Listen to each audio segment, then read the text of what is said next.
Come in. Welcome. I'm E.G. Marshall. All peoples have their separate legends, their superstitions, and their fears. Julius Caesar once said that all Gaul is divided into 3 parts. But whatever their political alignments, the Gallic people shared their legends in common, and none more persistent and accepted than the belief in the second sight. Usually called a gift, but one wonders if perhaps it is far more the reverse of that.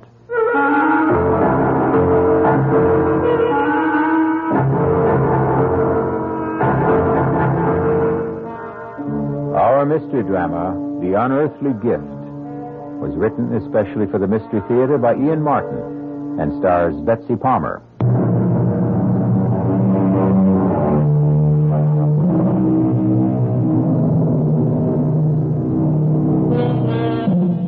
Let's begin with 2 definitions of second sight. The unearthly capacity to see things impossible for ordinary people to see, or the ability to foretell events in the future from the shadows they cast before them. A talent bequeathed to a large, raw-boned, and rather plain girl called Ruth Ann Mitchell. She and her grandmother, Bridget Carney, are the only women at a lumber camp high in the Bitterfoot Range, which sprawls across Idaho, Washington, and half of British Columbia. Ruth and Granny cook and keep house for the lumberjacks. And what can I say, Mamselle? And Granny, we feel very bad, especially Big Red. He was up there with Jason. I told him 100 times to use the double rig, but he never wanted to listen. Where is Jason? He is in the wagon, Miss Ruth. We'll have to take him down the mountain to Rockfall and the main office. I want to see him. No, I think that is not a good thing. He fell 500-600 feet into that ravine. I want to see him. Let her, if she wants. Now, you'll hurry back? Just as soon as I'm sure Jason gets a burial be fitting him. You've got room to take me, Frenchie. Mais oui. If you are sure you must. It's what I owe him. Not enough, but all I can do.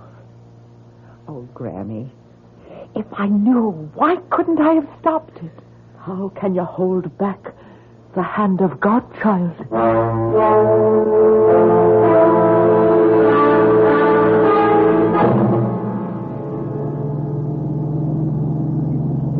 Espèce de diable.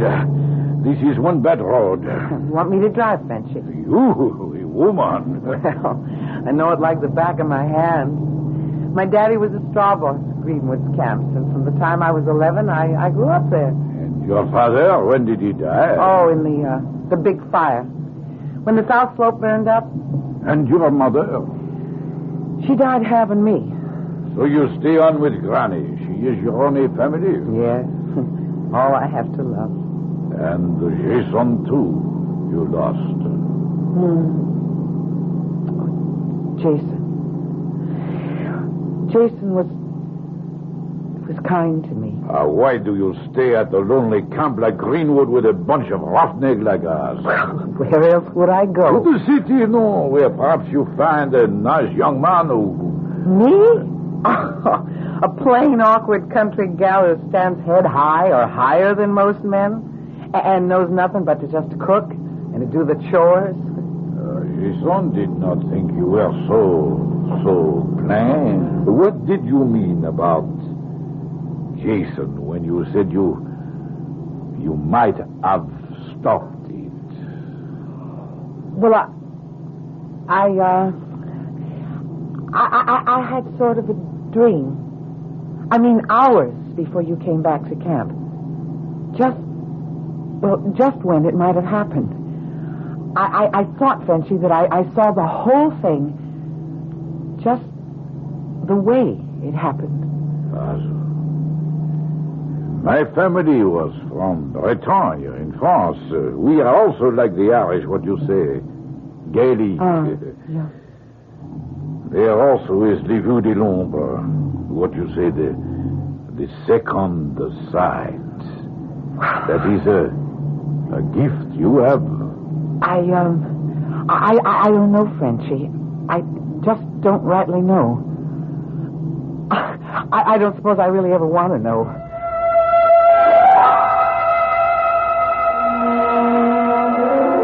Pardon me, ma'am. You Miss Mitchell? Yes, I am. I'm Tim Farrell, new Jack for Greenwoods. Told me down at the office I'd be riding up the mountain with you. Well, that's right, Mr. Farrell. They're just gassing up the old Jeep. Have you got your gear ready? Most of it. What you see on me. My duffel bag and axe are right there by the pumps. Well, then I guess we're ready to go. Except first, I guess I should say howdy. Ain't used to shaking hands with a lady, but put it there. How about making it Tim? I ain't used to Mr. Oh, yeah, well, my name's Ruth Ann. All right, Ruth Ann. Do we travel? Yes, we do. It's a rough trail, and I really prefer going it while it's still light.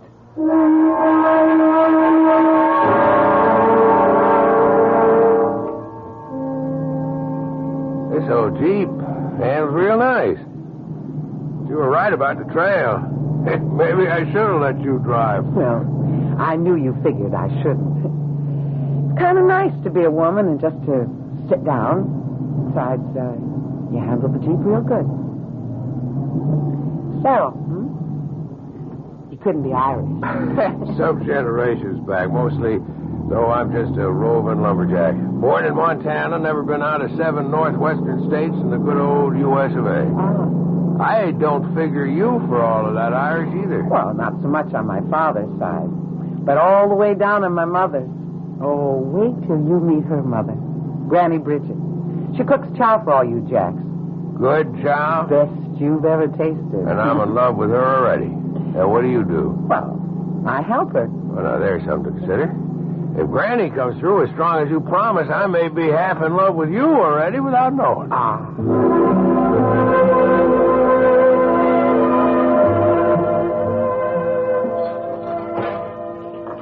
Now, that Tim Farrell you brought back here 3 weeks ago.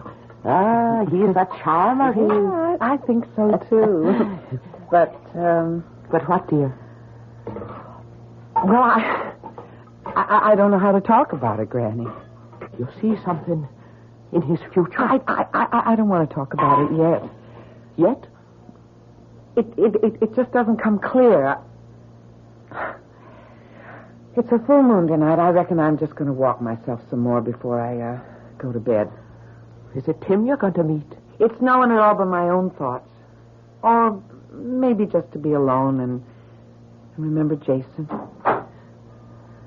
Don't wait up for me, Granny. I'll not close an eye till I know you're back home safe and sound.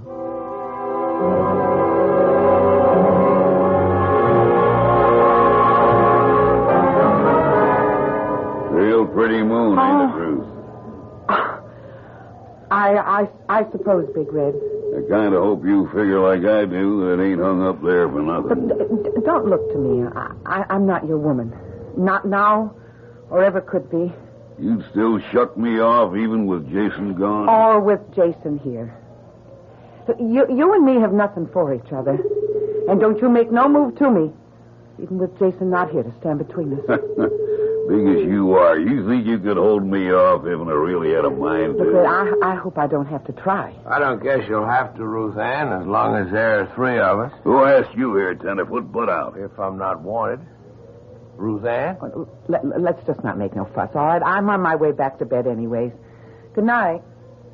Why don't you mind your own business, Farrell?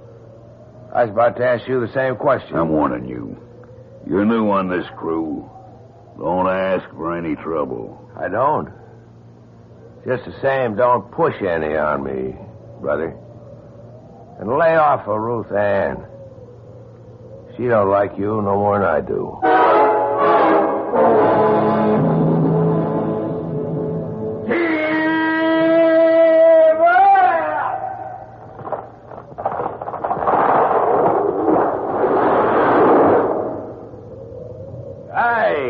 Ah, she come down. Whoop, so bad, eh? That even. No sight more beautiful, no sound nearer the heart. When you start stripping here, Big Red and me, we cut out the next big tumble, huh? Yeah.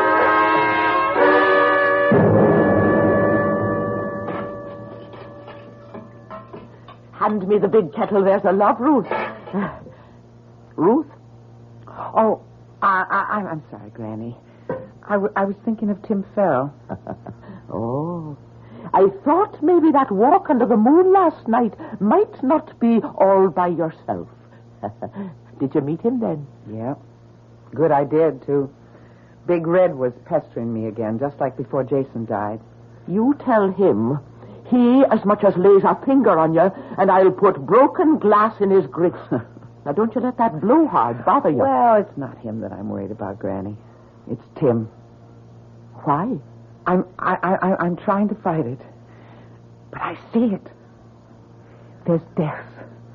The shadow of death over Tim's shoulder. And I'm somehow in the shadow, too. Oh, Granny, why do I have to see it? And then still know that I can't stop it? Oh, now, Mavournin. Don't wreck your heart with what can't be changed. I told you before, Granny. I won't sit by if... What is it, Colleen? What are you staring at? I see him now. They've topped a tree. And Tim's stripping it. He's all alone in a... No! I've got to stop it. I've got to stop it. Dear Mary in heaven, watch over my lamb. Whatever the Lord has marked her for.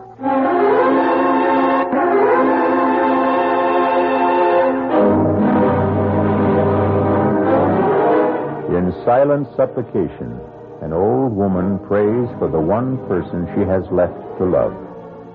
A tortured girl with a terrible and unasked gift. What has that inner eye revealed to Ruth Ann as she races up the lumber trail to try to stop whatever threatens Tim Farrell?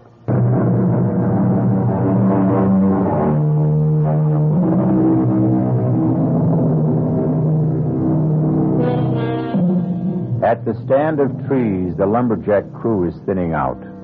Frenchie and Chuck Turkle are on the big crosscut, finishing the high cut, while Big Red, having finished the notch, is now driving the wedges. Down the mountain, Tim is methodically stripping the branches from the topped tree, his back towards them. This is the picture Ruth Ann saw in her mind's eye, sees now in actuality as she struggles breathlessly up the slope. Tim! Ruth Ann, what is it? Run from the tree! I'm not in its path! Look back! What? Ruth! Run to the side! Run to the side! Don't run! Look out!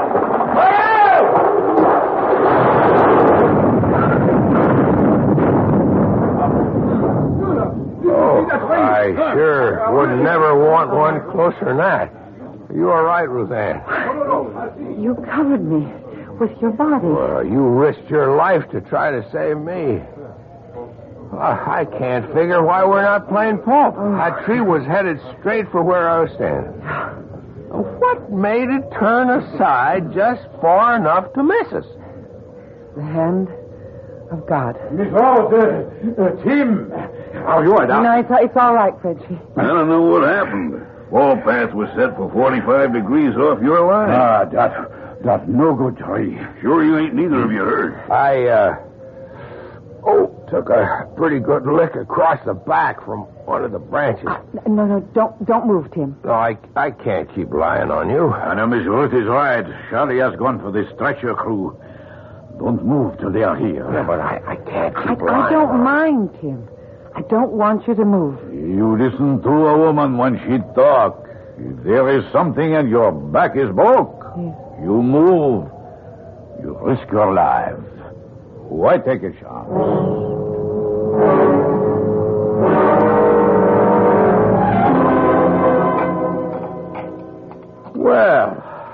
a powerful good bowl of soup, Ruthann. I'm glad you liked it. Here, let me take the tray. How's your back today? Oh, starvable. Now I know that there ain't nothing broke. I feel I better be getting back on my feet. No, sir. You just stay right where you are till the doctor says that you can rise. Ruthann, tell me something. I can. Where were you going when you come up the mountain that day? Why do you ask? I don't know. I had the feeling. I mean, they hadn't even yelled timber before you seemed to know that was a maverick tree, and it wouldn't fell right. Well, maybe it was just intuition. I was born and bred in tree country and around camps, and I've got to get back down. Granny needs my help. Ruthann? Yeah? I want to thank you for saving my life. Well, if I had anything to do with it, I'm glad. Maybe someday I can find a way to make up for it.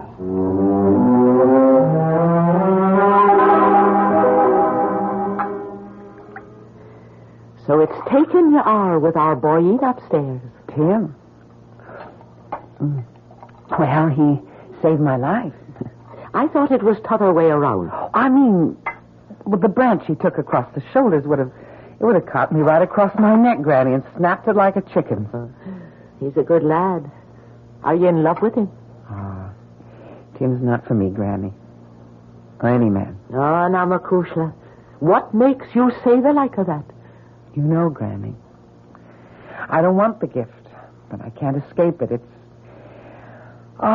like a lead weight around my neck. Or around my heart. Did my mother have it? Kathleen? Yes, she did. And did she know about my father? Not before she married him, or she would never have married him. It never comes till we're well out of our teens. But, Granny, did she know that he was to die so young? She knew. And about herself? She knew that, too. And knowing that I would kill her in childbirth, she still went ahead and had me? Now, there's always the chance the good Lord will change his mind. Look at you and Tim. Only he hasn't. What? Granny, I wish I could see it clearer. I stopped it once, but I don't know if I ever could again. Tim wears the shadow of violent death like a collar. And somehow I'm the one who's hanging it there. Oh, Granny. Granny, I don't know what to do.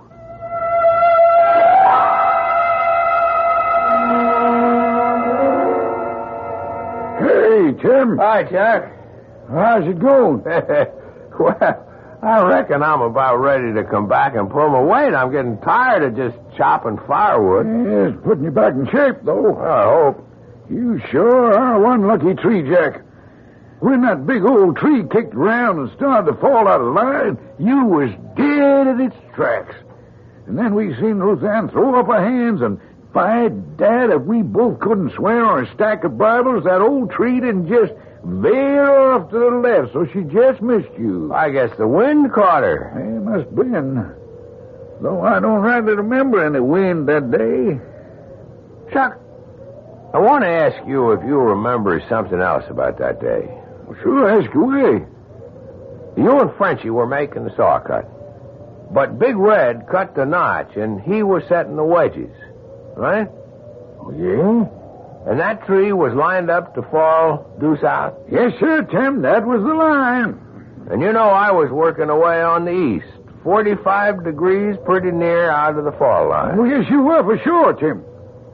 Then how come she turned so out of line? Well, now, sometimes you'll get a tree that has a real tough core or twister on you.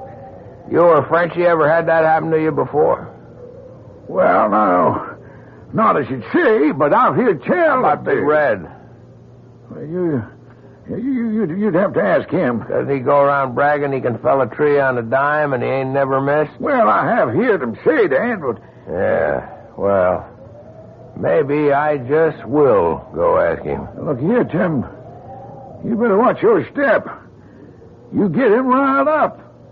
Big Red is bad medicine.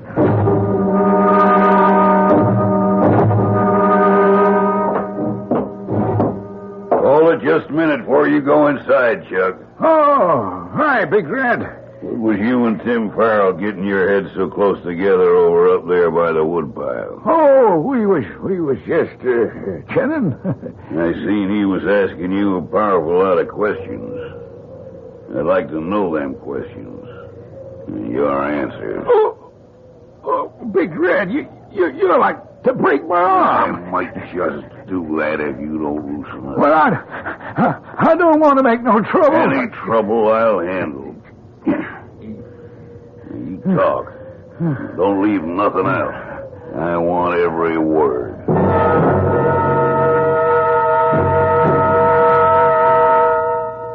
Now, don't take on so, girl. You're in love with the boy. It's that, isn't it? Yes, Granny. I am in love with Tim. But that's only a little part of it. Now, don't be too sure. Is he in love with you? Oh, Granny, how could he be? I'm a plain... We won't go through that go-round again. Granny, I'm trapped. First of all, I have the vision that all I bring Tim is danger. And second, well, if I want him to love me, how can I be sure that I'm not using the power to make him? I brought you some fresh wood for the stove. Hey, did I break in on something? Sure not at all, Tim. How are you feeling now? Oh, I guess I'm about back to where I was, thanks to Ruth Ann. You'll excuse me, Granny Bridget and Ruth Ann. I got a little business here, can't we? You get yourself out of my kitchen, Red Pilly, and all your riff-raff with you. Not till something gets straightened out. Well, speak up and go. I'm talking to you, Farrell. And this time you ain't hiding behind any skirts. Chuck Turkle here tells me you're bad-mouthing me. Trying to say I dropped a tree across your back. I hadn't faced you with it yet. I wanted to get some more proof. But so long as you fetch the issue, that's what I have in mind. Glad you laid it on the table. Now, Ed, why you do this? Why you trying Now, to... Frenchy. I'll handle this. Mr. Farrell, I'm calling you out. Pick your weapon. Knives, axes, peavy poles are just bare hands. You and me's got a claim to settle. A claim? Well, let's just call it a plain falling out. Don't pay him any heed. You keep out of this, Ruth Ann. Indeed, I won't. You're like a bunch of children, except that you're playing with lives. Ruth Ann, maybe I want to be caught out. I'll stand no nonsense like this in my kitchen. Near under 50 years I've served this camp, and I've never tolerated brawling in my kitchen. So you'll all take yourselves out of here before I... Granny. Come on, get no back, you won't get. Give us some air. Ruth Ann, is it her heart? I don't know. I've never seen Granny sick before. Frenchy, go bring the wagon. We're taking her to town and the nearest doctor. You speak well. I bring the wagon to the door. Granny? It's nothing. It's just a little fainting spell. Oh, darling. Maybe I'm getting too old for so much excitement. Where's Ruth? Oh, I'm right here beside you. Put your arms around me, Makusha. All right, now the rest of you stand back. Don't crowd. Move. I'm still crowding you, Farrell. Not now, Big Red. There's a time for everything. Yours and mine will come. Name it. When I take Ruth Ann and Granny Carney down the mountain and make sure Granny has proper care, I'll be back. With Ruth Ann? That's up to her. If I had my way... You're coming back, Tim. I'm coming, too. Why? There are 45 lumberjacks that still got to be fed till other arrangements are made. Granny will insist on that, and then... Then what? Whatever's got to be unwound among us, it's going to take the three of us to do it.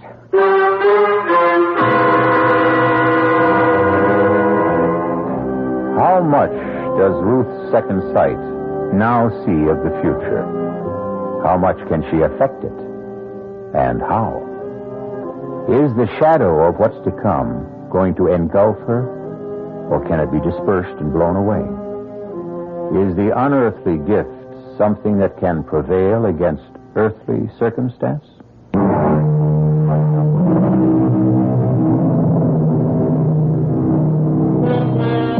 Rock Falls boasts a livery stable, 3 assorted garages, a choice of hotels, no hospital but a small clinic with 4 beds and a first-rate, if overburdened, general practitioner. It couldn't have mattered less. The most efficient and highly staffed hospital would not have saved Bridget's tired heart. Like a stout old watch, the bearings were worn, the mainspring slackened. Are you there, Ruth Ann? I'm here, Granny. I'm going away, you know. Oh, no. Yes, I can see it in your eyes, Mavourneen. You know. Promise me something. What? You won't go back to that camp. Granny, who's to cook for all the men? Then find another. There ought to be something better in life for you. I don't know what it should be. You're telling me that you and Tim... Granny, me and Tim are a dream of yours. Because you want only the best for me. But even if it could be, you know what lies between us. The gift. Or by another name. Curse. Where is he now? He's gone back to camp. And you let him go? How could I stop him? And I was needed here. No longer. Now go and follow him. And leave you here. My time is used up. Come close. Granny, I'm never very far away from you. Soon you will be. Let me say this while I can. Some of us are the lucky ones. I was. How? I had the gift as well. Little I wanted it. It was clearer than yours. So I knew just exactly what to expect. I knew your grandfather, like your mother's poor husband, would have gone from me early. Granny, forgive me, child. I was just looking down the long corridor of time that I've left behind. Where was I? It doesn't matter, Granny. Oh, yes. Yes, 'twas this. About the gift. It came to me late and left me early. I can wish you only the same. The earlier, the better. You mean suddenly the second sight stopped? It wasn't there? That's what I mean. If I still had it, wouldn't I be able to read better for what you're to do? But how can you know if it's gone? It's like love. When love comes, you can't mistake it if it's for real. And when the gift goes, you'll know it. Just as sure. I love you, Ruth Ann. My love shall make you free.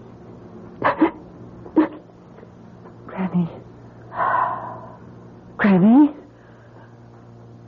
Oh, Granny. What will I ever do without you?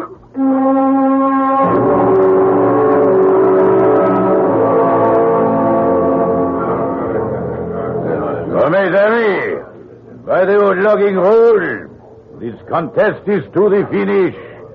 By selection of both contestants, there is no weapon but the human arm. First I ask each if they must fight. Big Red. No man's gonna make the kind of charges Tim Farrell's been making about me behind my back. And Tim. Red Pelly rules this camp and all of you by fear. It's time someone challenged him. I'm doing that. So you will come on at the bell.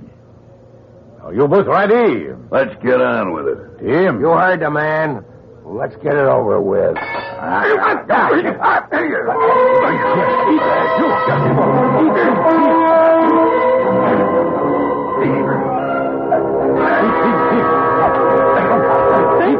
What's going on? Miss Rose, where you come from? The doctor drove me back. Stop it! Stop it! No, it's all log camp custom. You mean no one can stop it till one man is out cold. He's too big and strong for Tim. What I try to save is Ruth, but your Tim killed, he must fight. Well, if you won't stop it, I will. No. Because I will it. Like this. Okay, Tenderfoot. Now I'm gonna stomp the living hell out of you. I'm not asking no mercy. Come on. Just try to stop me. Just what? Here's one last go. For luck. What? Are you going to get up? I can't. You quit? I give up.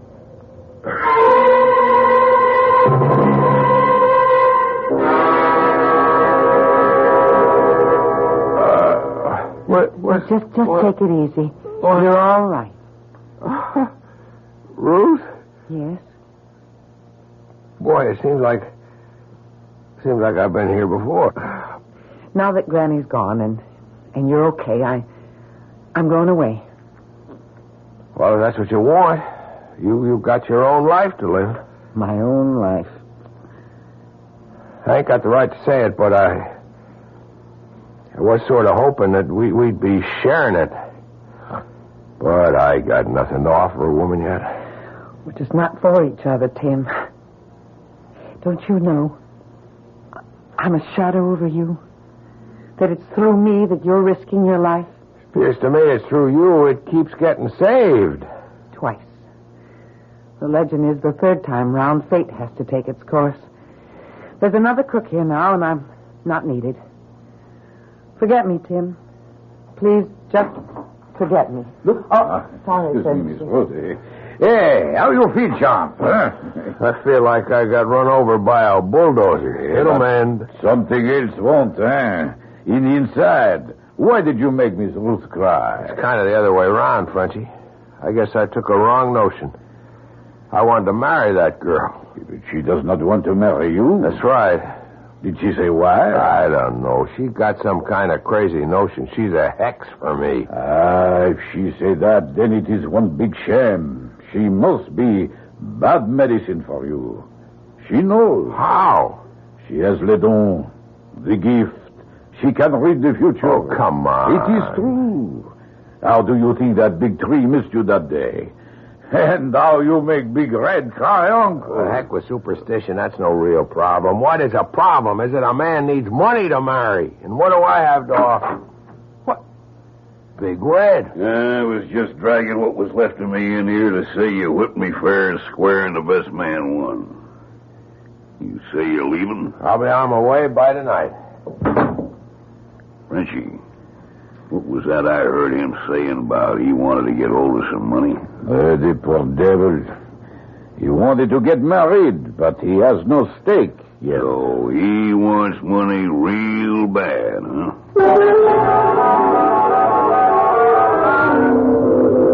Hey, Big Red. What are you doing so far from camp? Oh, just stealing me a little breather, Chuck, and having a stroll. Hefting your axe in your hand. This here axe ain't mine. Belongs to Tim Farrell. What you doing with it? I got a use for it. I wouldn't figure him to lend you anything of his. He didn't. He might get sore and take a notion to whoop up on you again when he finds out. He's too busy packing up to leave camp. Leave? Yeah. Him and Ruth Ann. as soon as you get back with the Jeep. Reckon they think they're going to get spliced. Well, how about that? Give me a lift back to camp. Oh, sure. Hop in. Got pay money? Yes, right behind us in the sack. All done up in them neat little envelopes, huh? Just like usual. It'd be a lot of money to steal. And there sure wouldn't be much doubt if a fella got caught quick enough just where it came from. Huh? What you talking about? Just keep on driving, Chuck. Only you take the road to the flume at the fork. I got some plans for you.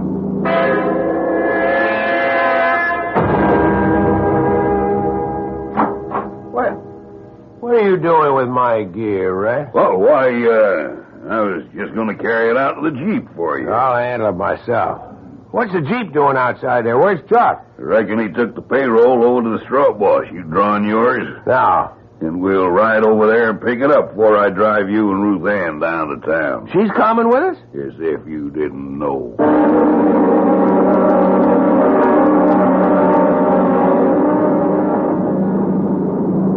There's something funny going on. This isn't the way to the straw bosses, huh? Look out in back of you. What? Hey. Sure ain't, Mr. Loverboy. The road you're going this time, I'm sure you ain't coming back. I wonder why Chuck's so late getting back. I'd like to get down the mountain before dark. He should have been here at least 1 hour ago. I suppose Tim is going to leave with us. We have not much transport, Miss Ruth. Why don't you take a chance and stay with him? You don't understand, Frenchy. I do, but sometimes le bon Dieu is kind. And I think that Grand-Mère Brigitte would have wanted... Wait a minute, Frenchy. What is it? Oh, I see it now. I see it. Red. He has the payroll in Tim's duffel. He has Tim knocked out and tied up by the fork on the way down the mountain. And Chuck is trussed up just below the big flume where it spills into the catch basin. He'll drive Tim unconscious into the ravine and send Chuck to die, ground up in the logs in the catch basin. It'll look as if Tim killed him for the payroll. Sacre bleu, he must hurry. Frenchy, go get the rest of the jacks and save Tim, Frenchy. I'll go get Chuck free.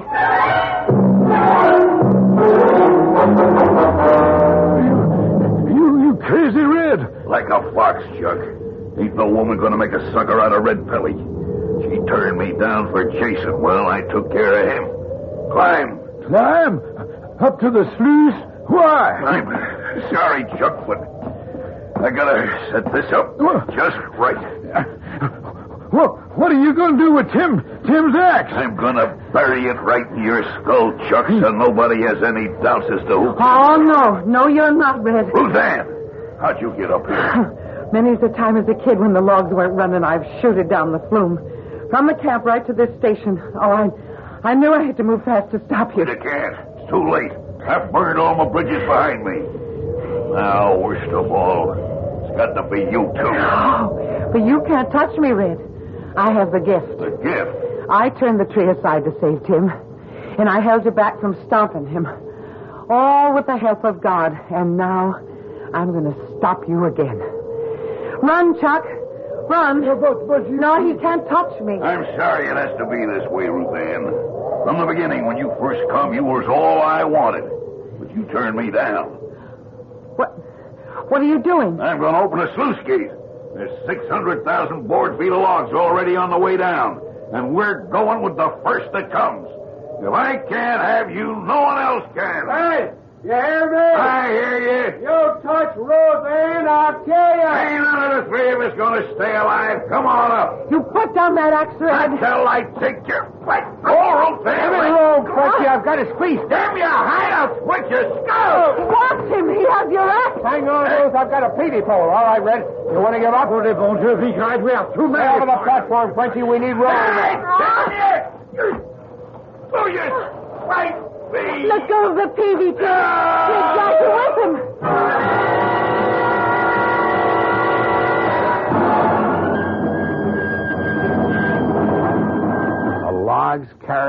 right down the flume and over and into the catch basin. He was ground to pieces. I'm sure glad you're safe, Annie. Are you still going? Well, Red is dead, but nothing between us has changed. One big thing has. What?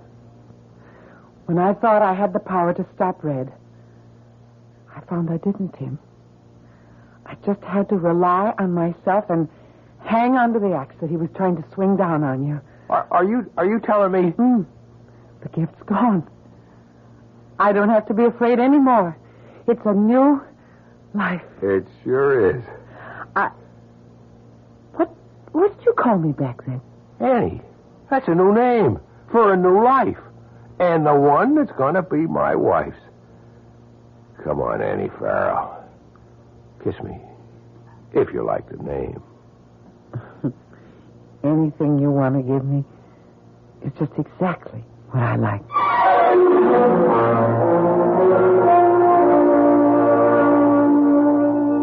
Think of all the gifts you personally may have lost in your time, and how much you mourned them. Then think of the dread, oppressive gift that Ruth Ann lost, and celebrate it with her. Sometimes I do have stories to tell you that end with that fond, childish phrase, and so they lived happily ever after. This is E.G. Marshall inviting you to return to our Mystery Theater for another adventure in the macabre. Until next time, pleasant dreams.